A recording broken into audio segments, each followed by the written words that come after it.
Olá, meus amigos, minhas amigas, eu sou Roberto Serra e estamos novamente aqui no SerraCast para falar sobre assuntos de interesse da sociedade, do mundo jurídico, e estamos contando com a presença muito especial neste dia maravilhoso, que é a doutora Isabela Nogueira Paranaguá de Carvalho Drummond. Doutora Isabela, seja muito bem-vinda, muito obrigado pela sua presença aqui nesse dia maravilhoso.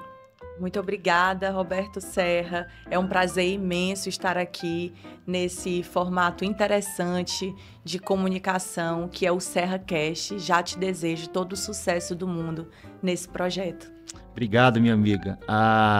É claro que é muito importante nós apresentarmos, né, as pessoas que nos honram com a presença nesse estúdio maravilhoso, que inclusive, aliás, é o Estúdio Way, dos meus irmãos Davi, Igor e do meu querido pai Roberto Gondim, que nos recebe tão bem aqui sempre. E a doutora Isabela, nós podemos chamá-la, eu posso chamá-la de Isabela Paranaguá. Pode me chamar de Isabela Paranaguá. A doutora, eu falo isso porque a Isabela, ela é conhecida, pelo menos lá no Conselho Federal, né, nas aulas, nos cursos, como Sim. Isabela Paranaguá. Embora tenha um sobrenome aí, um nome muito bonito. Então vamos...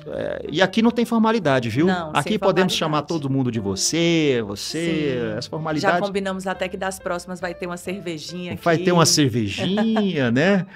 Se o programa ele vai passar durante toda a semana, durante todos os dias. Sim. Então quem resolver nos assistir numa sexta-feira já pode sextar com a gente. É isso aí. E vamos então a falar um pouco, né, do que a trouxe aqui, de que a traz aqui em Goiânia. A Isabela, ela é uma advogada, conselheira federal pela OAB do Piauí, mestre em Ciência Política pela Universidade Federal do Piauí, doutora em Direito pela Pontifícia Universidade Católica de São Paulo, pós-doutora em Direito pela Universidade de Birmingham, no Reino Unido, né? Isso, no Reino Unido. Mais especificamente... Fica 40 minutos de Londres. 40 minutos de Londres e coautora do livro Regimes de Separação de Bens. Não sei se vocês conseguem visualizar aqui o livro da Isabela. Ela foi coautora, escreveu um dos capítulos aqui, um dos tópicos muito importante. É de uma coleção, né, Direito de Família, conforme a interpretação do STJ. Da Editora Foco. Da Editora Foco. O lançamento desse livro ocorreu no Conselho Federal, recentemente, no Conselho Federal da OAB. Foi muito sucesso, eu até adquiri uma obra com o devido autógrafo, como vocês podem ver aqui, muito carinhoso, o autógrafo da Isabela. Então vamos lá, Isabela, vamos começar esse nosso bate-papo, nós falaremos sobre o livro.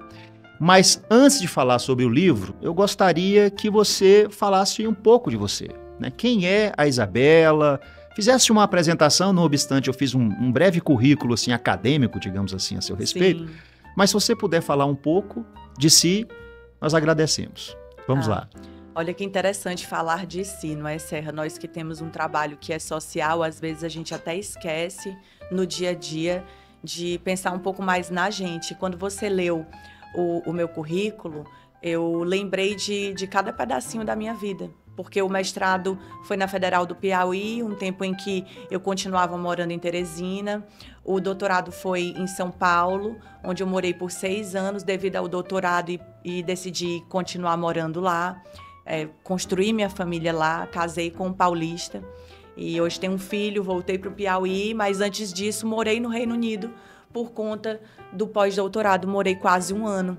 Então, isso daí é um pedaço de mim em cada lugar que eu vou. Hoje eu estou aqui nesse estúdio maravilhoso em Goiás, uma terra que eu também estou construindo relações através não só da UAB, mas como também da parte acadêmica. E a Isabela, acho que posso dizer que eu sou uma pessoa extrovertida, gosto de gente, por isso deve ser que amo a docência, gosto muito de me comunicar e fazer novas amizades e hobbies, se for para falar, o meu maior de todos é viajar.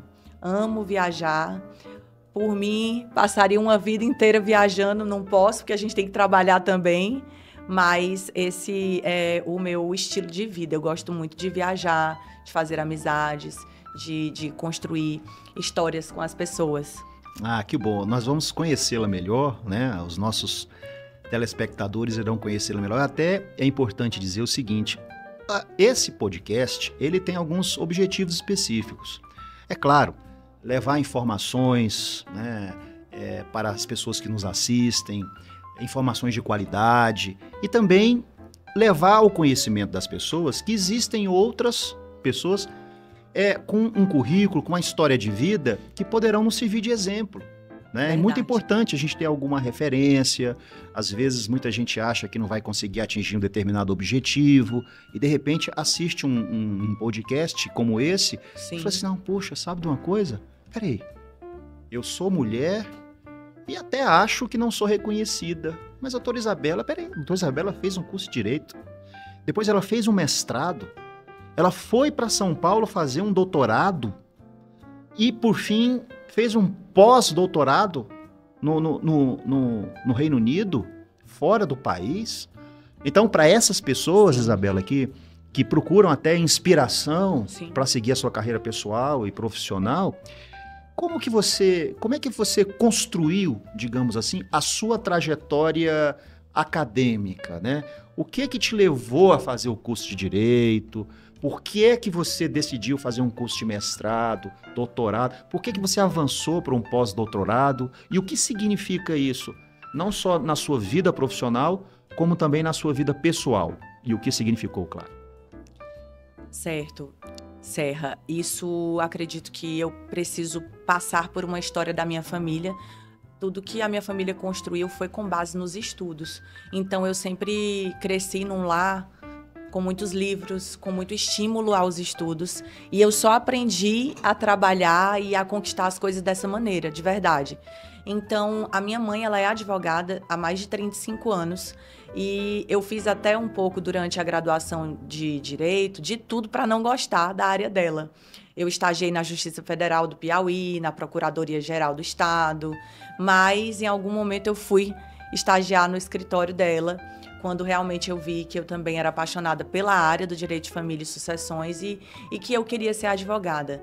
Mas eu lembro que desde 7 anos de idade, ou até um pouco antes, quando ela não tinha com quem me deixar, ela me levava para o fórum e eu participava até de algumas audiências com ela. Os juízes deixavam.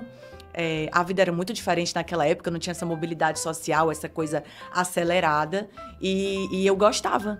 E ali, claro que eu era uma menina, era uma criança, mas eu perguntava para ela o porquê que a mesa era daquele jeito, curiosa. E aí eu entendia que ela estava defendendo um lado, exatamente porque a mesa ela nos torna adversários nítidos da maneira como está a mesa da audiência. E eu gosto mesmo é do que a mamãe faz, eu dizia para mim. Mas fui crescendo, até tentei enveredar aí por a vestibular de diplomacia do Instituto Rio Branco.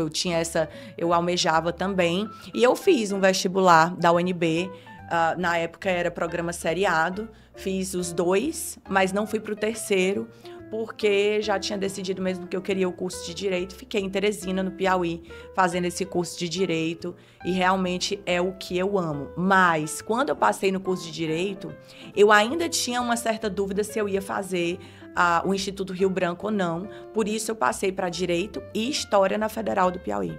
E em algum momento, eu cursei os 2 cursos ao mesmo tempo.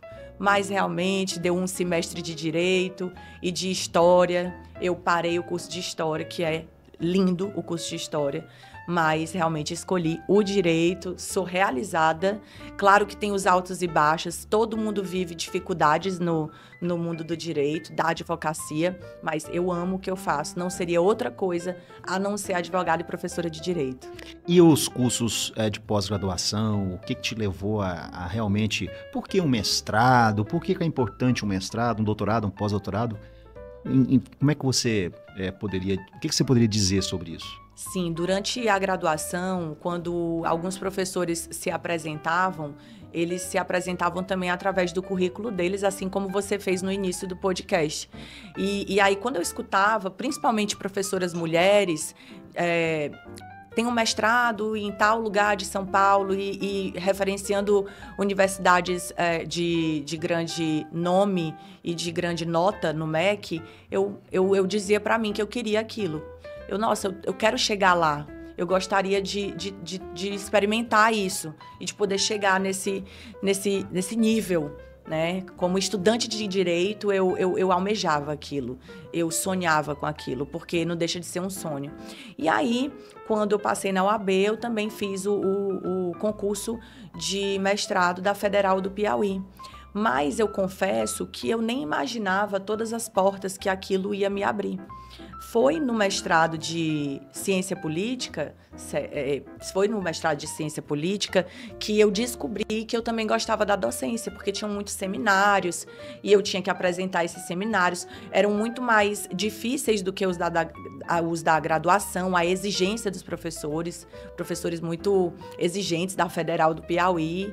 E era em Ciência Política, que é uma disciplina afim com o direito, mas não é direito. Não tinha mestrado em Direito no Piauí nessa época. Hoje tem. Então, eu só poderia escolher ou Políticas Públicas ou Ciência Política, e eu escolhi o de Ciência Política quando me veio a surpresa de que eu tinha passado em segundo lugar geral e recebi a Bolsa CAPES do programa. Não sabia nem o que era isso. O coordenador do programa disse, olha, você passou em segundo lugar geral, você vai receber a bolsa. E eu pedi para ele me explicar tudo aquilo, e foi quando um mundo se abriu para mim, até de pesquisa científica, de entender o que são esses programas de bolsa. E eu fui estudando mais isso daí, fui me desenvolvendo nessa área paralelamente, então eu advogava e também fazia, em algum momento eu fazia os dois, quando não podia, porque tinham algumas exigências dessas bolsas que não poderia trabalhar, tinha que trabalhar em tempo integral para a bolsa, ou em algum momento era parcial, dependendo da bolsa, porque eu fui bolsista em todos os programas. E assim, quando eu fui para São Paulo e passei no doutorado... Aí a ideia do doutorado surgiu ainda também no mestrado? A ideia do doutorado surgiu ainda no mestrado. Foi o primeiro edital do doutorado da PUC São Paulo que podia fazer o concurso só com a ata do mestrado. Então, eu tinha a ata, mas eu ia defender.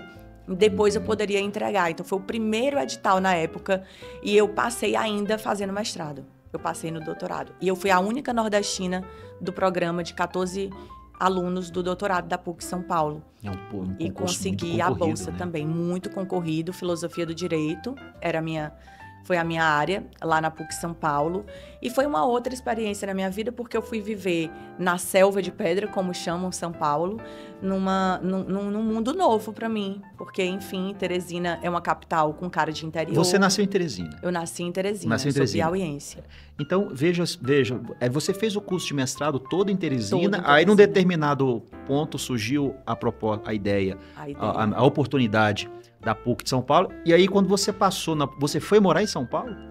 Por conta desse doutorado? Quando o edital abriu da PUC São Paulo, Roberto, eu pedi para minha mãe para me mandar para São Paulo para eu ficar intocada no apartamento de uma amiga minha estudando. E naquela época não tinha esse acesso todo de iPad, de livro online. Então, eu peguei o edital, eu aluguei alguns livros na Federal do Piauí e já levei esses livros para São Paulo.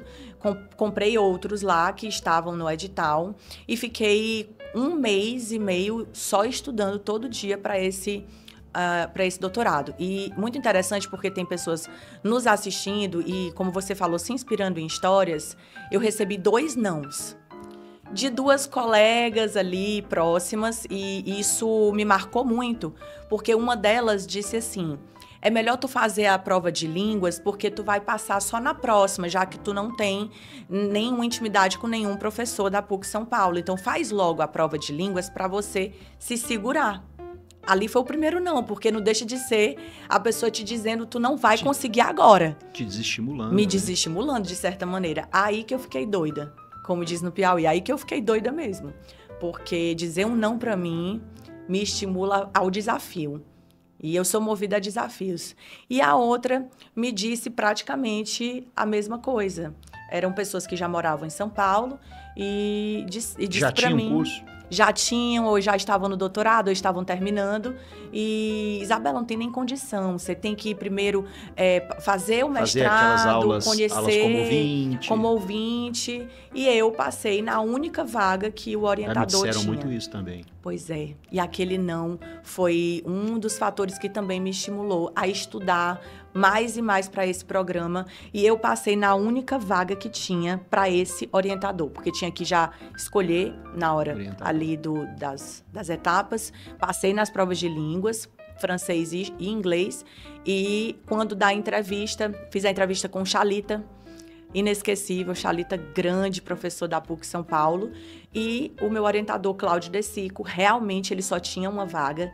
E era a minha vaga. Então, era para mim e era para eu fazer esse doutorado, que foi um divisor de águas na minha vida, porque eu fiz metade em Teologia do Direito, PUC, Universidade Católica, e ele, meu orientador de doutorado, ele é o maior teólogo do direito em vida, Cláudio De Sico, ele é sobrinho de Miguel Reale, inclusive, e ele deixou eu fazer a outra metade da minha tese em Direito de Família, que é a minha área. Então, a minha tese é por um diálogo entre a liberdade religiosa e o direito das famílias. Essa é a minha tese de doutorado. Bacana. Você não transformou essa tese em livro? Eu acabei que, como eu fui para alguns congressos fora do Brasil, eu transformei os 4 capítulos em artigo para cada congresso desses. Então, eu fui para um congresso em Amsterdã com tudo pago. Eu fui aprovada num concurso interno dessa universidade de Amsterdã, de um programa do ISFL, que é um instituto de Family Law internacional. E eu fui com tudo pago para esse congresso para fazer um seminário sobre o meu tema. Eu fiquei, acredito que, os 5 dias do congresso lá em Amsterdã. E foi resultado do meu doutorado. Então, veja o caminho que a pesquisa científica pode te levar. Eu era só um CPF em São Paulo e fui desenvolvendo essa vida. Você era um RG em Eu era um Piauí, RG no Piauí. Aí depois você foi ser um CPF em São Paulo. Verdade. E agora, essa profissional espetacular. Muito obrigada, meu amigo. Mas falar de si é sempre muito... Mas não acabou, não. Você pensa que acabou nesse sofrimento, nessa agrura toda pro doutorado? E esse pós-doutorado aí no Reino Unido, como é que foi essa história? Pois é. Mas peraí, mas antes... Eu falei do livro. Você disse que transformou os capítulos do livro em seminários. Em algumas publicações de revistas. Mas isso não impede lançar um livro, né? Não impede. Dá para fazer uma adaptação. Uma adaptação. E, inclusive, ontem eu estava na Conferência Estadual da Advocacia Sergipana e em algum momento da minha palestra eu falei da minha tese, porque pediram para eu falar sobre o novo direito de família e seus impactos. E a minha tese, ela deságua em praticamente tudo que eu exerço hoje. Tanto na minha advocacia, quanto na minha vida pessoal, me deixou mais curiosa para conhecer as religiões, a diversidade, que é o que eu defendo, a pluralidade das famílias brasileiras. E aquilo que eu tinha que estudar, porque advindo do doutorado de Filosofia do Direito, Serra, me deixou curiosa para entender, então, essas versões do Estado laico. Então, depois da minha tese, eu escolhi conhecer algumas religiões, entender através das pessoas que acreditam em cada uma delas. E é por isso que, quando eu me apresentei, eu disse que eu gosto muito de pessoas, de entender as histórias e a base. E a família, ela é a base da sociedade. Para mim, isso é o que me atrai. Eu gostaria muito de fazer um SerraCast aqui especial para falar sobre essa sua tese, né, de doutorado, que eu acho o assunto, assim, extremamente relevante para a sociedade, para a comunidade jurídica, nacional e internacional. Sim. Tanto que você se utilizou dessa sua tese para desbravar o mundo, né? Sim. Com eventos. Um grande presente na minha vida. E o pós-doutorado? O pós-doutorado, eu tinha um projeto de, finalizando o doutorado, voltar para o Piauí. Não voltei, fiquei morando ainda em São Paulo. tinha uma advocacia em São Paulo. Na época não tinha novamente essa mobilidade social que nós temos hoje. Então, na minha cabeça, eu ia ficar em São Paulo por muito tempo, só visitando ou dando aulas que eu dava no Piauí.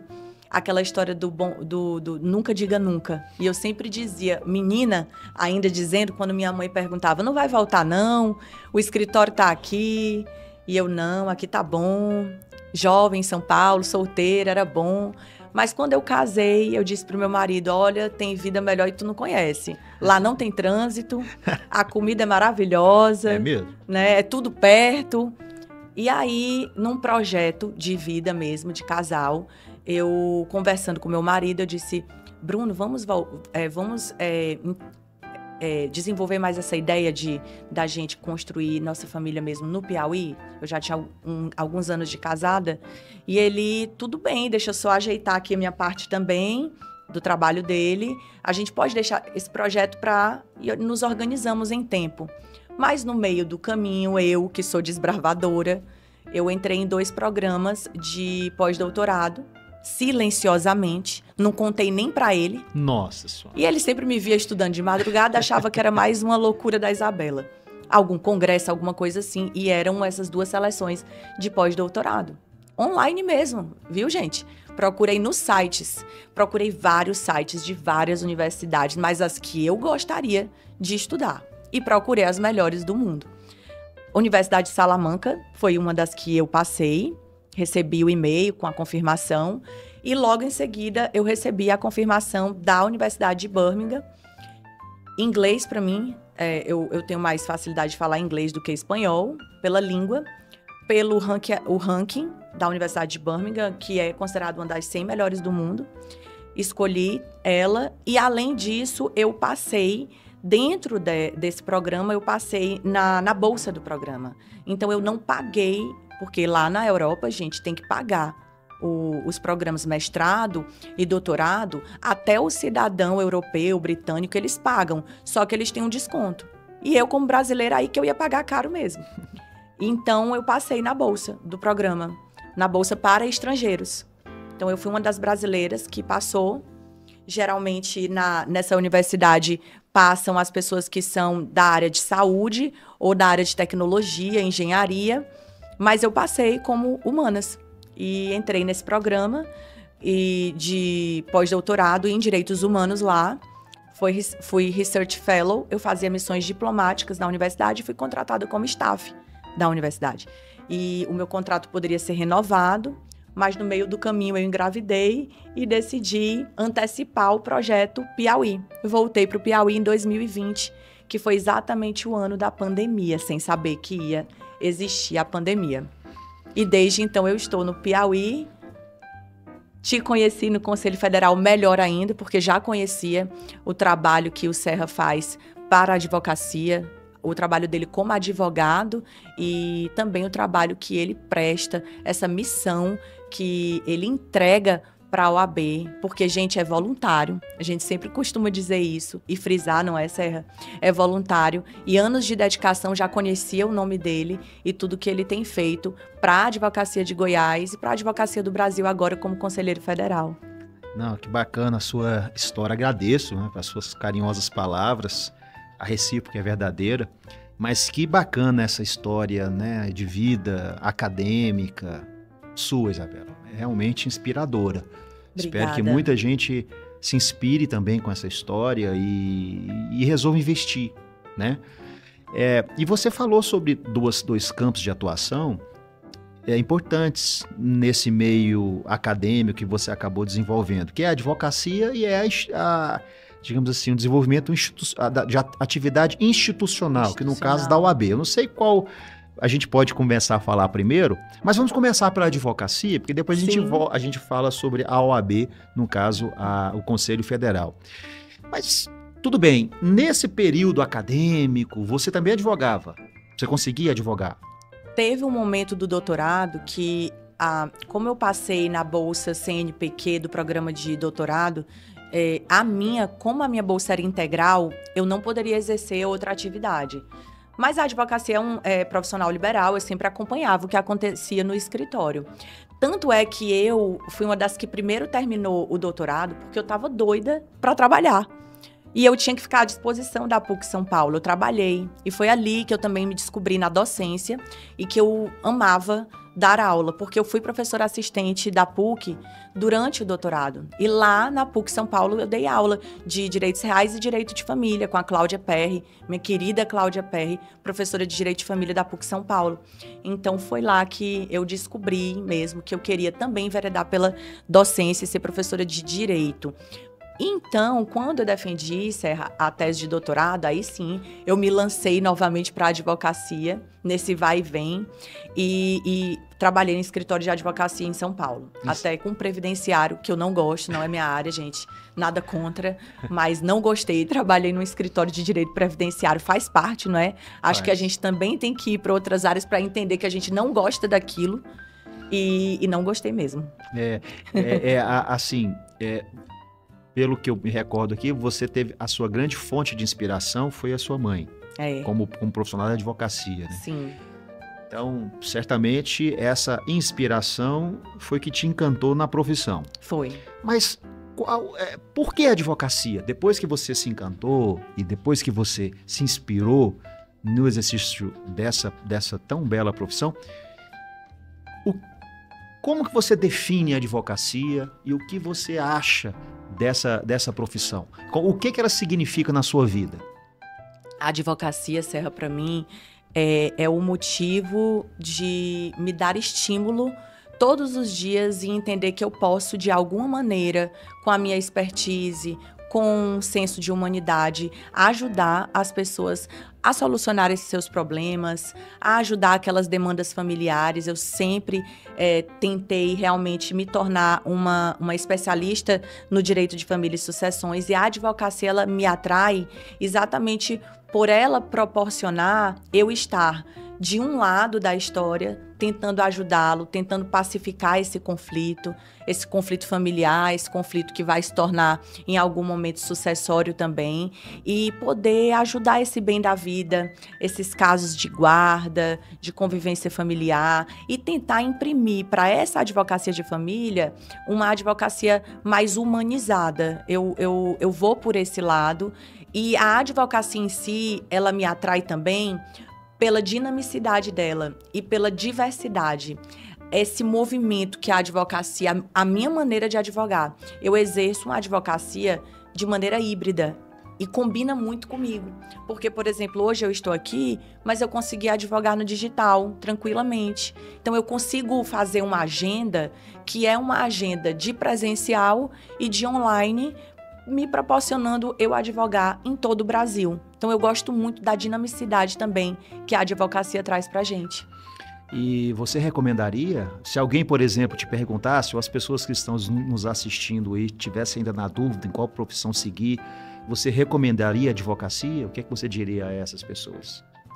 Eu recomendaria a advocacia, mas, em primeiro lugar, eu recomendaria que você, que ainda está escolhendo um curso, realmente conhece-te a ti mesmo. Porque você tem que entender a sua essência para, minimamente, começar esses trilhos da vida. E não tem problema se no curso desse trilho você não se identificar com aquela área ou com aquela graduação que você faz. É tempo de tudo. Nós temos tempo. É só saber administrar e saber fazer boas escolhas. Algo tão subjetivo, não é? Mas eu acho que a essência de tentar se conhecer cada dia um pouco mais vai te ajudar a tomar essas boas decisões. E também aquela história, ande com boas pessoas, esteja sempre ao lado de quem motiva, de quem quer o melhor, não dos outros, o melhor de si, no estímulo. Porque, sinceramente, ficar do lado de gente que é pessimista, que só te põe para baixo, que fala aqueles 500 nãos para você, não vai por aí. Acredita no teu potencial, mas também faz por onde. Eu amo a advocacia, eu me identifico. Então, a pessoa precisa se conhecer um pouco. Excelente, muito bem. Que aula. Por falar em aula, né, Isabela, você também tem uma pegada, digamos assim, acadêmica no magistério. Sim. Né? E como professora, você continua lecionando? Como é que está a sua vida acadêmica no que tange à profissão de professora? Por conta do Conselho Federal, Serra, que deixa a gente numa vida de agenda nacional, hoje eu só tenho uma turma de graduação. A cada semestre eu fui diminuindo, mas eu não consigo largar. Sei como é que é isso. Não é? Eu só estou com duas. Tá com duas. Eu não consigo largar os meus alunos da graduação, porque é um outro olhar, né? Eles estão começando a dar aula para um aluno de primeiro e segundo período. A vida no direito está começando. Aonde que você dá aula? Eu dou aula no ICEV, que é um instituto, uma universidade particular de Teresina, lá do Piauí. Uma das que mais aprova na OAB lá no nosso estado. E excelente, adoro ser professora de lá e só tenho essa turma de graduação. Mas hoje eu sou coordenadora da pós de Família e Sucessões da ESA Piauí e da ESA Goiás também, e sou coordenadora de Família e Sucessões do IPOG. E quando me convidam a algumas instituições, eu aceito por hora, assim, quando consigo mesclar aí nessa agenda nacional, eu aceito as pós-graduações ou online, às vezes presencial. PUC Paraná, por exemplo, eu também estou lecionando lá quando convidada. Direito Internacional lá na PUC Paraná. Que bom. E a gente estava conversando aqui nos bastidores, né? Me parece que você tem um projeto de lançar um curso, acho que ainda esse ano. Nós podemos falar rapidamente sobre... Aquela surpresa boa. Se você, por favor, fica à vontade. Claro, eu tenho um projeto que é nosso projeto. Para quem me segue no Instagram, é Bela com 2 L's Paranaguá. E é um projeto de mentoria para advogados. E um outro projeto que é uma mentoria de direito de família e sucessões num programa que vai ser criado bem personalizado e que eu não vou revelar tudo para deixar uma surpresa. Peço para vocês me seguirem na rede social, Bela com 2 L's Paranaguá. Eu vou lançar lá no meu Instagram, Serra, essas mentorias online. Ah, que bom. Enquanto a Isabela está falando, todos estão também vendo aí durante a fala dela o linkzinho com os endereços eletrônicos, os contatos, para caso alguém queira conhecer melhor a Isabela. Isabela, ok, conhecemos um pouquinho, né? Um pouquinho. Um pouquinho da Isabela, também conhecida como Bela, né? Sim. Um pouquinho da Isabela, seja como pessoa. Eu acho que você não falou do seu hobby, você falou... Viajar. Mas você gosta de esporte? Eu lembro que eu te encontrei, acho que foi no Conselho Federal. Você Sim. chegou a participar aqui daquele torneio em Goiás? Sim, eu foi na corrida da advocacia. Na corrida da advocacia, né? Eu gosto muito de esporte, pela saúde em primeiro lugar, o que o esporte traz. Ajuda muito na advocacia, viu, gente? Porque libera mesmo a endorfina e o estresse dos processos você deixa lá no crossfit. Eu sou crossfiteira, mas eu gosto também da corrida, Serra. E eu participei dos Jogos da Advocacia e foi muito bom. Foi aqui em Goiás. Fiquei em 3º lugar, para minha surpresa. Sou muito competitiva. E tinha muita concorrente, né? Assim, profissional até. Sim, e na verdade, eu fiquei imitando o que eles estavam fazendo. O pessoal da camisa do profissional, porque eu não sou corredora. E aí, meus amigos perguntaram, Isabela, como foi que tu conseguiu? Porque eu não sabia nem o que era pace. Meu pace disseram aí que foi 4,44. Eu fiquei imitando o povo da corrida profissional, eu fui seguindo com eles. E se eles tomavam água, eu tomava água também. Se eles jogavam água na cabeça, eu jogava. Foi a coisa mais engraçada do mundo, mas deu certo a estratégia. Ah, bom demais. Bom, nós vamos falar sobre esse seu livro, né, que fez muito sucesso lá no Conselho Federal da OAB quando lançado. Mas antes, já entrando na sua área de especialidade, tem algum assunto um tema que você poderia trazer aqui para nós nessa esfera mais, digamos assim, profissional, que está em debate no Supremo Tribunal Federal ou nos tribunais superiores ou tribunais regionais, que você gostaria de destacar, que você gostaria de pontuar, para os advogados que estão nos assistindo, para aquelas pessoas que atuam Sim. na área do direito de família, enfim, a sociedade em geral.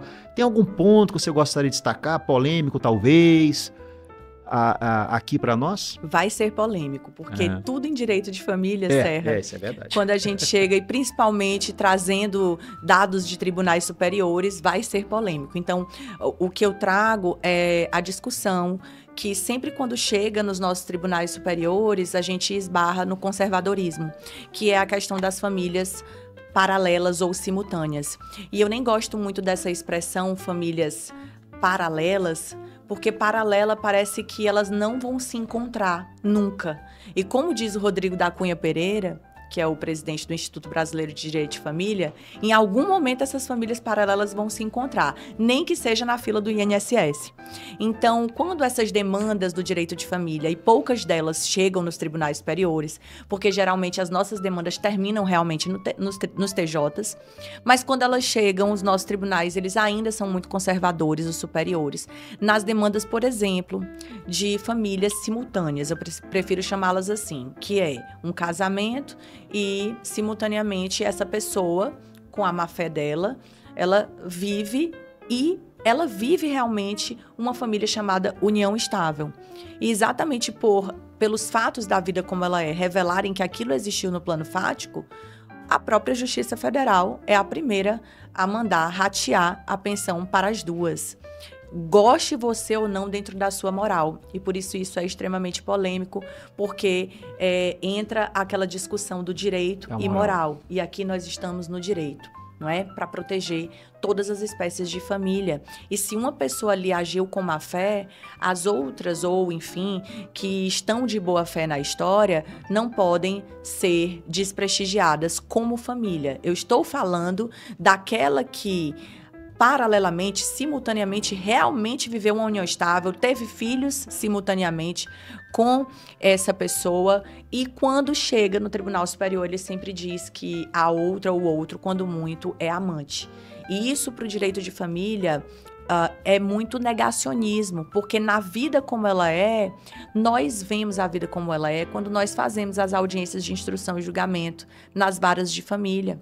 Quando, na realidade de uma instrução, a gente identifica que realmente, naquele caso específico, existe família simultânea. Então, para mim e para uma boa parte dos doutrinadores do IBDFAM, dos juristas, a família simultânea, ela é uma família e ela existe no Brasil.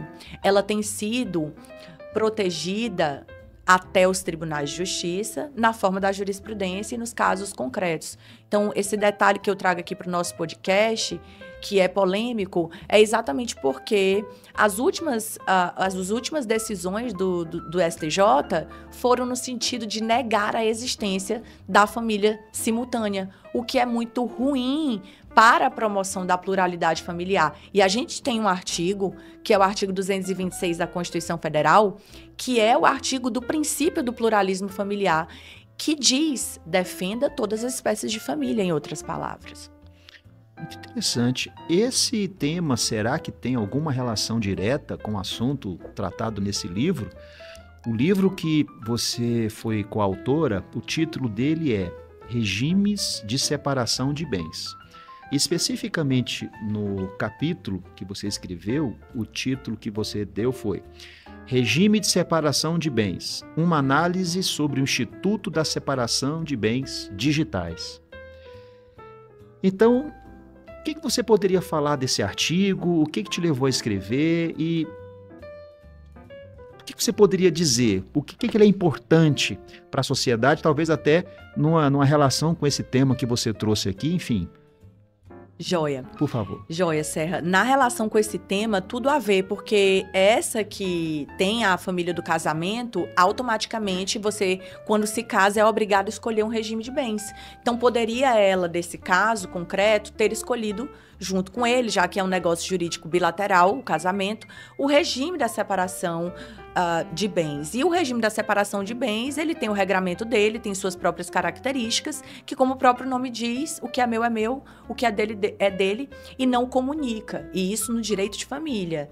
algo extremamente interessante e que o cidadão comum do povo não sabe, Serra, e fica perplexo, é quando dá morte no regime da separação de bens. Porque quem é casado em separação de bens no Brasil, na concorrência com os filhos do morto, herda.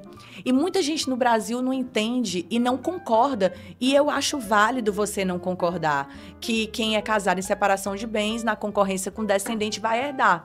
Isso realmente é uma polêmica do nosso direito das sucessões, quando a gente vem e estimula realmente e faz o planejamento sucessório, já que o nosso Código Civil em sucessões está defasado e às vezes te obriga a atuar no direito das sucessões quando você não concorda com alguns daqueles artigos. Por isso que está tão em voga e na moda o planejamento sucessório. É para realmente quem está fazendo da maneira correta saber vender isso para o nicho do mercado de direito das sucessões, um bom planejamento familiar e sucessório. Mas falando aqui especificamente do tema do artigo, desse livro em que eu sou coautora, Separação de Bens, é muito atual, Serra, o tema, porque é separação de bens digitais. E nós não temos no Código Civil, lógico, porque o nosso Código Civil foi escrito na década de 70 e nem computador existia. O computador é da década de 90. Então, é extremamente atual falar de algo que a nossa sociedade pós-moderna constitui. Nós temos cada vez mais famílias, pessoas casadas que hoje estão constituindo mais bens digitais do que bens imóveis. Então, nós já temos no escritório, por exemplo, partilhas de bens que são totalmente digitais, porque aqueles dois jovens, eles decidiram realmente entrar para o mercado de investimentos, eles são dois investidores, decidiram não mais comprar coisas, adquirir coisas, mas NFTs, bitcoins e tudo quanto é bem digital. E eu falo sobre isso nesse artigo, sobre esses bens digitais, sobre as lacunas que existem, porque nós não temos uma lei, a LGPD, ela não vai abarcar o direito de família brasileiro na questão de regime de bens e partilha de bens digitais, e é algo que está em acontecimento, porque nós vamos ter a reforma do Código Civil brasileiro, exatamente por essa necessidade urgente da nossa sociedade pós-pandemia e novas tecnologias. E acredito que esse artigo ele veio realmente numa hora boa, porque na época em que a gente estava elaborando, digo isso com relação aos outros artigos que também são extremamente atuais, não tinha jurisprudência ainda do STJ sobre bens digitais, quando eu estava elaborando esse artigo. Ela foi existir aí logo depois, quando eu publiquei o artigo. Então, veja que está incipiente, é algo que está acontecendo. Brasileiros constituindo esses bens digitais, nós estamos vendo isso na internet a todo tempo, e a sociedade do não coisas, porque adquirindo cada vez mais não coisas, mas bens digitais. E isso vai parar, sim, numa partilha de bens, a depender do regime, mas eu faço uma análise dentro do regime de separação. Veja, o nome é separação. Mas os bens digitais, eles vão se tornar, em determinados casos de casamentos tão confusos, que numa análise aí do artigo, eu surpreendo o leitor para ele entender se vai ou não vai partilhar. Convido à leitura.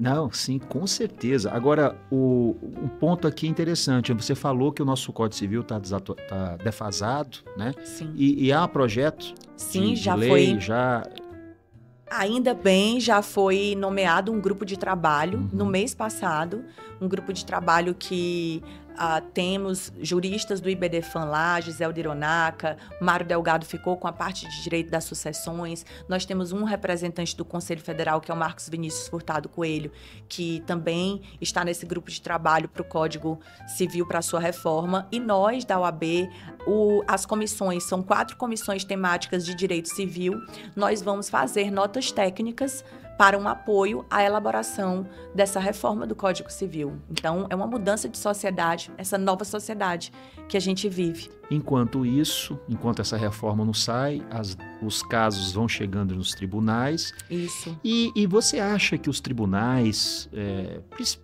superiores talvez, não vou dizer nem tanto regionais, parece que os regionais eles vêm acompanhando aquilo que se espera de uma interpretação de uma legislação defasada, eles agem de forma muito ativista ou eles são mais, assim, de fato conservadores? Eles inovam? Como que você enxerga o Superior Tribunal de Justiça, por exemplo, onde as demandas envolvendo o direito civil, o processo civil relacionado Sim. à matéria, aportam no primeiro momento? Olha, Serra, como eu observo, do exemplo anterior que eu dei, os nossos tribunais superiores, eles têm sido conservadores na área do direito de família. Eu posso falar pela que eu atuo, que é o direito de família e sucessões. E falando de TJs, de regionais, a gente encontra ali o Rio Grande do Sul sempre muito vanguardista em direito de família. O Tribunal de Justiça de Minas Gerais, apesar de ser o berço do IBDFAM, que é o Instituto Brasileiro de Direito de Família, ele é um mais ou menos, ora ele é conservador, ora ele não é. O TJ Piauí, que é onde eu atuo, ele tem se mostrado muito aberto para as questões de direito de família. Ainda bem posso dizer que nós temos um corregedor de justiça atual lá, o doutor Olímpio, que ele advém de uma vara de família. Então, ajuda muito a gente. E o nosso presidente anterior de TJ, o desembargador Oliveira, ele também adveio da vara de família. Então, a gente está vivendo lá no nosso estado um momento bom para o direito de família. A gente agora tem uma secretaria unificada de vara. Então, até falo isso, dessa parte, porque você, que pode advogar em qualquer lugar do Brasil, você tem que entender a realidade de cada tribunal. Foi ótima essa sua pergunta. Porque, por exemplo, aqui é um tribunal considerado em direito de família mais conservador. Então, você tem que entender como que funciona o andamento do direito de família em cada tribunal que você atua, e não só tribunal, porque a gente tem uma advocacia extrajudicial muito ativa nessa área. Os cartórios também.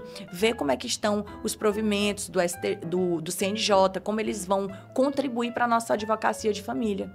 Ou seja, a legislação pode até estar desatualizada e os tribunais ainda rateando entre o conservadorismo e o vanguardismo.